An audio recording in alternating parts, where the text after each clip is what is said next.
maanta oo ay sabtiya waxaan xaggan fariin uga dirayaa dhammaan ardayda u diyaar garoobisa imtixaankii shahaadiga ahaa fasalka afraad ee form 4ka iyo fasalada sideedaadka sabtideeda waxaan insha Allah u wada sugaynaa inuu noo bilaabmo sida aan la ka rajaynayno imtixaankii shahaadiga ahaa marka halkan waxaan fariin uga dirayaa maanta dhammaan ardaydu inay diyaar garow ay sameynayeen ku sii jireen ay diyaar garoobaan maskaxdooda dejiyaan inta badanna ardayda waxyaabaha aadka caqabada waa inay warwar fara badan qabaan arday haddii aad dadaashay waxa lagu keenayaa waa intii aad dhigatay wax ka saa'ida la keeni maayo laakiin number 1 waxa ka aan kalsoonida iyo si aad uga shaqeyso ardaydu inta badan kalsoonida ayaa ka dhimatay oo wuxuu soo diyaar garoobay qish arday walba oo imika qish diyaarsaday waxa uu cadeelay maskaxdiisii sababtoo ah intii uu garanayay waxa uu ku mashquulaya in uu sameeyo sidii uu xuqish lahaa marka taa waxa ka haboon inuu ardaygu isagoo degan oo maskaxaan degan inuu soo fadhiisto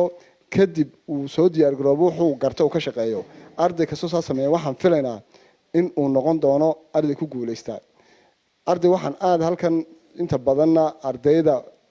imtixaanka markay galayaan ugu daran waa iyaga oo aan fahansanayn su'aasha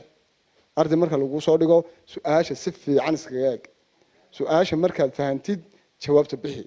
laakiin adigoon su'aashiiba fahmin ha ka jawaabin taa waxa ka sii daran in aanu instructionkii imtixaanka aanu akhriin waxa imtixaanaadku ugu tala galeen 10 minute in uu ardaygu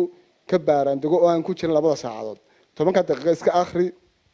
markaad imtixaankii akhridid intii laga doonayay haddii lagu leeyahay inta ka jawaab instructionkii si fiican markaad u fahantid 10 daqiiqo waxaad iska hubisaayo kale page-ka xaq ku yaala xagga hore ee lagu yiri intaas buu yahay intaan imtixaanka bilaabin inta markaas la aragtid ee ay ku dhameystirmaan imtixaanka gudagal intaad ka garatid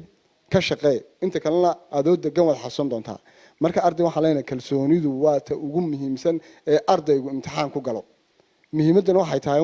in uu ardaygu wuxuu garanayo ka shaqeeyo marka arday waxa leenahay istajiya imtixaanku waa imtixaan insha Allah aad garanaysid ku guuleysanaysid ma noqonaya laakiin waxay ku xirnaan doontaa sidaad adiga oo kalsooni qaba aad uga timaado qishkuna waxyaabaha inta badan ardayga failure-ka ku keena marka labada qodob ugu muhiimsan ardaygu inuu istajiyo instruction-keena si fiican u raaco qishkana uu ka dheeraado